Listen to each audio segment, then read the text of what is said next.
അമേരിക്കയിലെ ഏറ്റവും വലിയ പ്രതിരോധ കമ്പനിയായ ലോക്ഹീഡ് മാർട്ടിൻ നിർമ്മിച്ച സ്റ്റെൽത്ത് വിമാനമാണ് F-35B.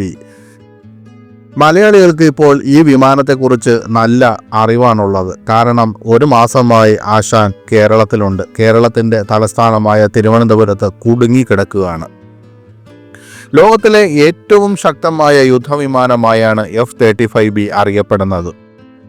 എന്നാൽ ഇവിടുന്ന് ശരിയാക്കി ഇതുവരെ കൊണ്ടുപോകാൻ സാധിച്ചിട്ടില്ല എന്നതാണ് സത്യം.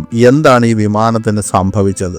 ശരിക്കും പറഞ്ഞാൽ ആ വിമാനത്തിന് സംഭവിച്ചത് ലോക്ഹീഡ് മാർട്ടിൻ എന്ന കമ്പനിക്കും US-നും ഒരു മോശം വാർത്ത തന്നെയാണ്. ആ വിമാനത്തിൻ്റെ ഏറ്റവും വലിയ ബലഹീനത ലോകത്തിന് മുന്നിൽ തുറന്നു കാട്ടപ്പെടുകയാണ് ഇപ്പോൾ സംഭവിക്കുന്നത്.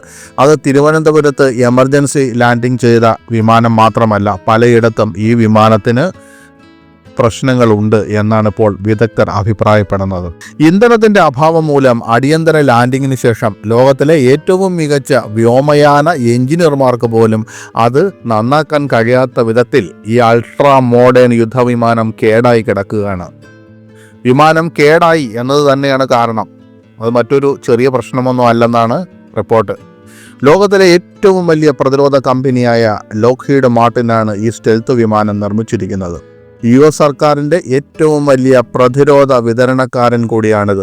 കേരളത്തിലിറങ്ങിയ F-35B യുദ്ധവിമാനത്തിന് മാത്രമല്ല ഇത്തരം സാങ്കേതിക പ്രശ്നങ്ങൾ നേരിടുന്നതെന്നാണ് ഇപ്പോൾ ഒരു റിപ്പോർട്ട്. F-35 ജെറ്റിൻ്റെ സോഫ്റ്റ്വെയർ ഹാർഡ്വെയർ പ്രശ്നങ്ങൾ കാരണം അമേരിക്കയിലെ ഡൊണാൾഡ് ട്രംപ് ഭരണകൂടവും വലിയ ബുദ്ധിമുട്ടുകൾ നേരിടുകയാണ്. ബ്ലൂംബർഗ് ന്യൂസിൻ്റെ റിപ്പോർട്ട് അനുസരിച്ച് ലോക്ഹീഡ് മാർട്ടിൻ ഈ വർഷം മെയ് 1 വരെ 72 F-35 യുദ്ധവിമാനങ്ങൾ US സർക്കാരിന് കൈമാറി. ഇത് സോഫ്റ്റ്വെയർ അപ്ഗ്രേഡിലെ പ്രശ്നങ്ങൾ മൂലമുണ്ടായ നീണ്ട കാലതാമസത്തിന് ശേഷമാണ്. ഈ അപ്ഗ്രേഡ് ടെക്നോളജി റിഫ്രഷ് 3 എന്ന് അറിയപ്പെടുന്നു. F-35 വിമാനത്തിൻ്റെ സോഫ്റ്റ്വെയറും ഹാർഡ്വെയറും മെച്ചപ്പെടുത്തുക എന്നതാണ് ഇതിൻ്റെ ഉദ്ദേശം. ഇതിൽ ഫൈറ്റർ ജെറ്റിൻ്റെ മികച്ച ഡിസ്പ്ലേയും പ്രോസസ്സിംഗ് പവറും ഉൾപ്പെടുന്നു. ലോക്ഹീഡ് മാർട്ടിന് ഈ വിമാനങ്ങൾ കൃത്യസമയത്ത് US സർക്കാരിന് എത്തിക്കാൻ കഴിയുന്നില്ല.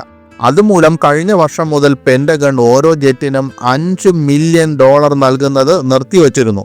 എന്നിരുന്നാലും പ്രതിരോധ കരാറുകാരൻ നവീകരണത്തിൽ ചില പുരോഗതി കാണിച്ചതിനാൽ ജനുവരിയിൽ ഈ തുക ഒരു വിമാനത്തിന് $1.2 മില്യൺ കുറച്ചു. എന്നിരുന്നാലും പുതിയ വിമാനങ്ങൾക്കുള്ള ഫണ്ട് നിർത്തിവെക്കുമെന്നും അടുത്ത വർഷത്തോടെ അത് ക്രമേണ പുറത്തിറക്കുമെന്നും റിപ്പോർട്ടിൽ പറയുന്നു.